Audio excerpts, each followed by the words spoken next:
Hey, so I had considered making a Facebook post about my favorite Oscar movies and uh, who I wanted to win this year, but frankly, I just didn't feel like typing that much. So I thought I'd just make a little video, and then I can just post it, however it turns out. So what I'm going to do is I'm going to start with the best picture and then work my way down. I thought about doing it the other way around, but I have reasons for choosing things later on that, and you'll see as we go down. So for Best Picture, um, I think Nomadland is probably the front runner there, but um, it is not my favorite. Um, I would choose between Judas and the Black Messiah, Promising Young Woman, and Sound of Metal. Um, Judas and the Black Messiah is probably my favorite. Uh, Sound of Metal is probably second. Those two go back and forth, but um, Sound of Metal deals with disability issues and being disabled. It it speaks to me personally. Um, it talks about, among other things, there are issues in the deaf community um, with cochlear implants, but it also sort of touches on the differences in how people think about themselves when they are uh, born disabled versus become disabled. But that's a whole other thing. Um, but Judas and the Black Messiah is just a good story, well told. Like when I think of whether or not something is a good movie, I think, is it did it have a clear plan? Like, did it have know what it wanted to be, and did it succeed in the attempt to become that? And those three movies definitely do. And there's others. The Father is another good one with Anthony Hopkins, and he has dementia, and they do a really good job of um, portraying his confusion by having a character walk out played by one actor and then come back in played by another actor, so that he doesn't you're confused as to who this person is in the same way that he is confused, and they do that with locations too. So that's also really good. But I think Judas and the Black Messiah is my favorite, and Promising Young Woman is a really good. Um, I mean, it's a revenge movie that touches on um, a lot of issues around sexual assault and um, how you don't just have to be the person who commits the assault to have some culpability. But it's also really good.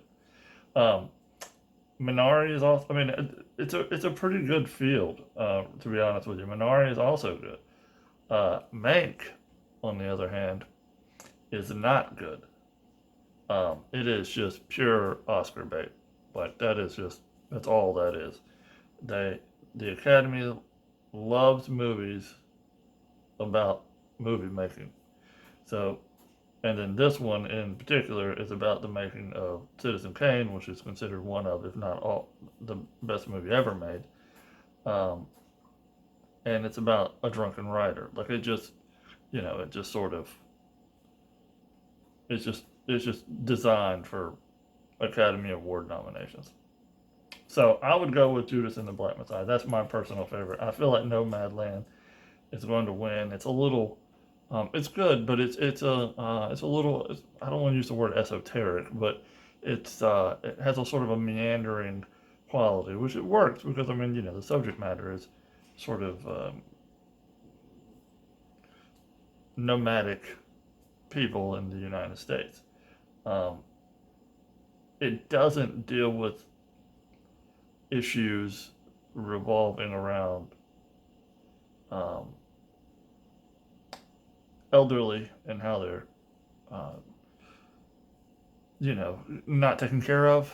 Um, and it really glosses over working at one of those giant Amazon fulfillment centers. Like they don't even touch on that.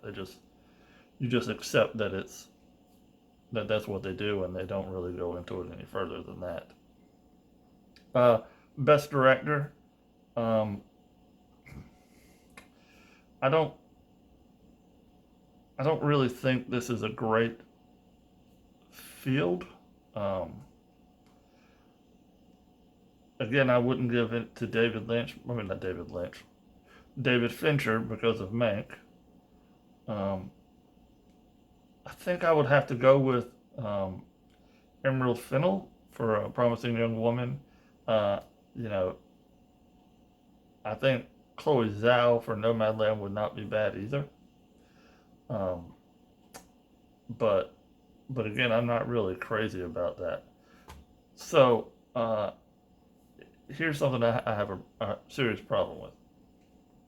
So the Best Actor category includes neither of the main characters from Judas and the Black Messiah, uh, Daniel Kaluuya and Lakeith Stanfield. They're actually nominated in Best Supporting Actor. I don't even know how that's even possible, but they really screwed it up. I don't know because the best actor this year is Daniel Kaluuya. He just is. So the fact that he's in Best Supporting Actor doesn't make any sense to me. Um, but as far as Best Actor goes, it's going to be and it deserves to be Chadwick Boseman. Um, his him in Ma Rainey's Black Bottom is really great, and um, it's primarily one scene that I think really pushed him over, which is uh, it's him uh, sort of challenging God and asking why his life is the way it is, and and it's really powerful, especially when you know that at the time he's dying of cancer. So there's another level to that I think really really works. But but yeah, he's definitely it. I would even say that, and I probably am mispronouncing his name. So Riz Ahmed for Sound of Metal would be a really good one too. He was fantastic. As far as Best Actress go, um, I really feel like they're going to pick Frances McDormand or maybe Carey Mulligan. Uh, Both were good. Viola Davis was good in Ma Rainey, um, but one that'll probably just be sort of glossed over, but I thought was really great was Vanessa Kirby in Pieces of a Woman. She did a really really great job. But I would probably pick Carey Mulligan um, for A Promising Young Woman. The yeah, and Best Supporting Actor. I mean, I have to pick Daniel Kaluuya because you know he was the best actor, so of course he's going to be the best supporting actor when you put it there. Lakeith Stanfield was fantastic too, but again, I'm probably going to say his name wrong, but Paul Raci, and The Sound of Metal was one of those performances that's very natural and very like it's you just feel like it you just feel like you're just sitting there with that person. Like there's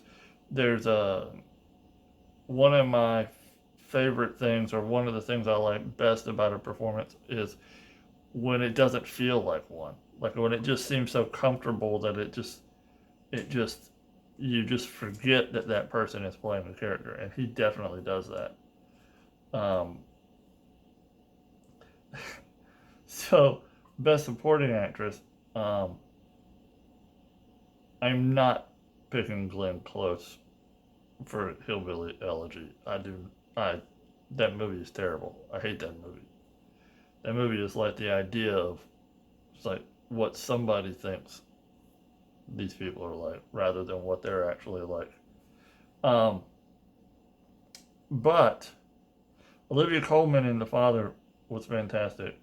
And Yoon Young Jung for Minari, though, is my pick. She's an older um, actress who, in the film, she has a stroke, and she does a fantastic job.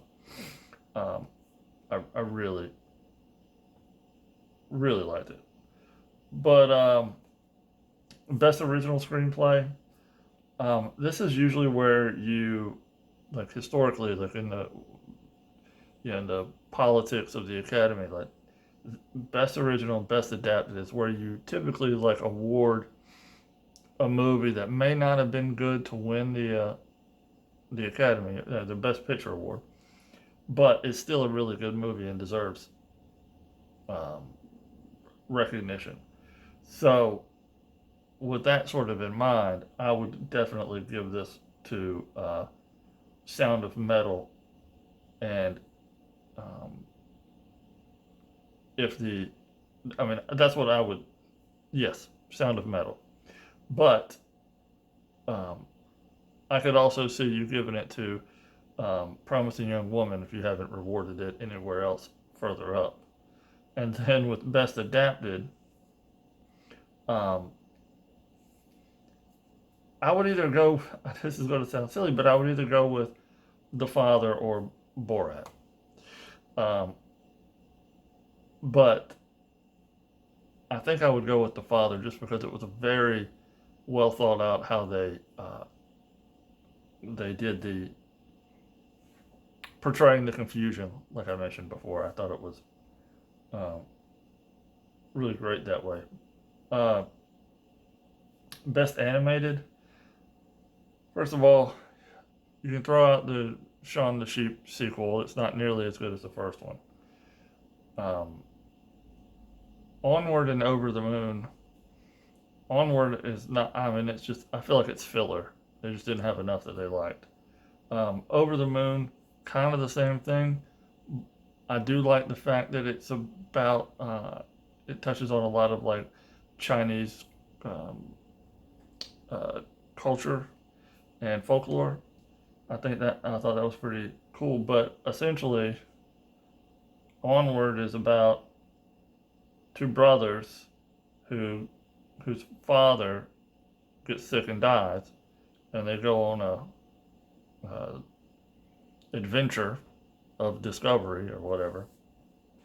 And Over the Moon is about a girl whose mother gets sick and dies, and she goes on an adventure of discovery. So I mean, um, Wolf Walkers is really good. Um, it's just it's very stylized. It's in some cases it almost has an unfinished look. It's just, but again, it's just a very, it's a good story. Again, it's a good story, and you should definitely watch it. And any other year, it could probably be the winner. Like it just, yeah. But the answer here is Soul. That movie is fantastic. Like that's just a, that movie is just great. Um, the fact that it was only nominated for the animated feature and not for best film is crazy. Everything about it is good. I mean, uh, even the sound and music design and some of the character design is just fantastic. There's not even, this isn't even a debate. Like it's not even a question. Like it's far and away. Like I've said before, the first 10 minutes of that movie are better than all the rest of the movies. Period. It just is. So we'll put that aside. Best international feature. A lot of people aren't going to see these. Another round, um, and Collective both are nominated for Best Picture, but I think the best movie is actually Better Days, which is a sort of a crime romance type thing out of Hong Kong, and uh, I personally thought it was. I mean, I enjoyed it more than the other two. Collective is a documentary, and Another Round um, is sort of one of those middle-aged guys midlife crisis things. So it's I'm not necessarily crazy about it. Um, and then, like I said, best score I would give that to Soul, without a doubt. And then finally, best documentary. You guys, a lot of people are going to be like mad at me for this. Not really mad at me. Well, if you're mad at me, I don't care. Um, this is probably going to go to my octopus teacher, which just sounds saying that out loud just sounds weird. But uh, I don't like that movie. I'm not the only person that doesn't like it. I find it very self indulgent. Um, it's essentially just a it doesn't it's a documentary. It's like a nature documentary about a guy and an octopus, and it teaches him all these lessons, and but it's nothing that isn't really. I mean, it's essentially like any other nature documentary, except this one is about the guy making the documentary. So it's like I mean, that is inherently. There's nothing different about this than you would find on like Blue Planet or one of those other type. As a matter of fact, I think some of the film that's used in this, or some of the footage that they filmed to make this, was actually used in Blue Planet. So like it doesn't, you know, it just seems, if you've never watched a nature documentary, like if that's not something you typically watch, um, when I was a kid, we used to watch um, on Saturday nights having dinner. We would watch like Marty Stauffer, Wild America, and Nature. So like I mean, it's just something I watch. So it doesn't really. It just other than this guy, you know, anthropomorphizing stuff that doesn't necessarily mean anything. You know, the the lessons he learned from the octopus to get closer with his son. You know, well, I mean, I don't know if you can really. Well, the octopus really did that. You know, yeah, I don't. So I, because him and his son took up diving because he enjoyed it or whatever, and so well, maybe the son was trying to reach out to you because you were spending all your time with the damn octopus. That's all I'm saying. Um, Collective is really good. It's, it's about an awful tragedy that happened in I can't remember, Eastern Europe, and it shows how there was a fire within a club, and it was in Romania, and the patients that ended up going to the hospitals with burns were dying off, and it turns out to be a whole expose on the corrupt system, and it doesn't. It's really good, but there is no resolution. Um, it, it's. I find the ending to be pretty bleak. Um, there's just not a lot of room for optimism. Um, Time is also pretty good. I mean, um, it's about a guy who basically got way too much time in prison, and his family's attempt to get him out. Um, the two that I like, one is called The Mole Agent, and um, it's about a family or daughter is worried about her mother that is in a nursing home and how she's being treated, and so she hires a private investigator to find out because some stuff has been stolen from her room, and the private investigator basically employs an older man to go undercover um, into the nursing home to see if the patients are being taken care of. And yeah, I won't tell you everything, but the they are. It's not. It has nothing to do um, with the staff. They're all being treated really well, and um, it's really about how people get rid of the elderly when they don't want to deal with them. You know. So, but I would personally pick Crip Camp, which I don't particularly like um, the title.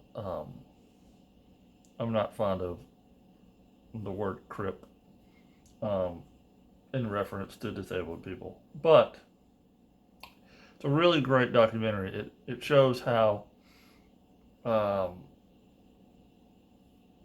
these kids who went to this summer camp back in like the '60s, or they they went on to fight for disability rights and things like that.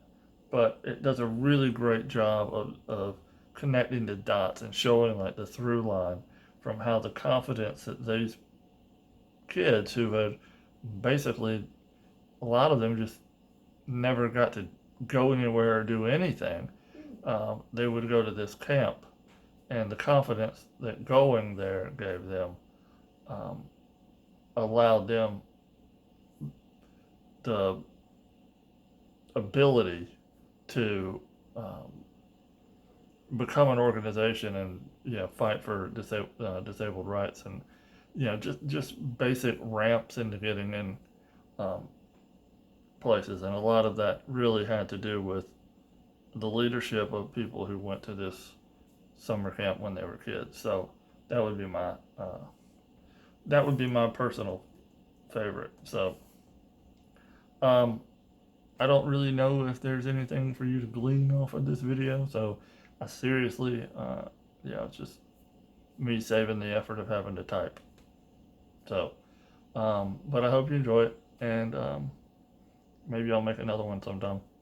Bye.